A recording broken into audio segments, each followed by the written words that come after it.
বলে বর্তমান শাসক গোষ্ঠী সাতক্ষীরাকে বাংলাদেশের অংশ মনে করে না।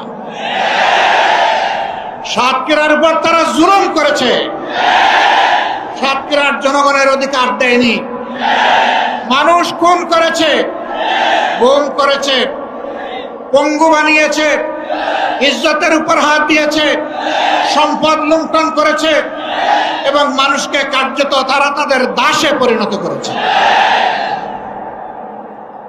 কম বেশি এই চিত্র ছিল বাংলাদেশের।